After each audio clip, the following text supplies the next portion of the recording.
মক্কা মদিনায় red alert, কিয়ামতের আলামত নাকি প্রাকৃতিক দুর্যোগ, জানাচ্ছি বিস্তারিত। সৌদি আরবে ভয়াবহ বন্যা পরিস্থিতি। পবিত্র নগরী মক্কা ও মদিনায় জারি করা হয়েছে রেড অ্যালার্ট, আর রাজধানী রিয়াদ সহ দক্ষিণাঞ্চলের বেশ কিছু এলাকায় অরেঞ্জ অ্যালার্ট ঘোষণা করেছে কর্তৃপক্ষ।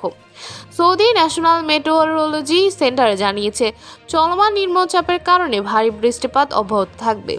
ফলে উপত্যকা ও নিচু এলাকা থেকে জনগণকে দ্রুত নিরাপদ স্থানে সরে যাওয়ার নির্দেশ দেওয়া হয়েছে। স্থানীয় গণমাধ্যম সূত্রে জানা গেছে, মঙ্গলবার থেকে বড় শহরগুলোয় বিশেষ সতর্কতা জারি করা হয়েছে। হাঁটু সমান পানিতে ডুবে গেছে সড়ক, বিপর্যস্ত হয়ে পড়েছে যান চলাচল। ধর্মপ্রাণ অনেকে এই পরিস্থিতিকে কিয়ামতের আলামতের সঙ্গে তুলনা করলেও আবহাওয়া বিশেষজ্ঞরা এটিকে স্বাভাবিক জলবায়ু পরিবর্তনের প্রভাব হিসেবে দেখছেন। তবে স্থানীয় প্রশাসন সর্বোচ্চ সতর্ক অবস্থানে রয়েছে এবং জনগণকে সরকারি নির্দেশনা মেনে চলার আহ্বান জানিয়েছেন। এই ছিল এখনকার মতো আপডেট। নতুন নতুন আরও আপডেট পেতে আমাদের সঙ্গেই থাকুন। ধন্যবাদ।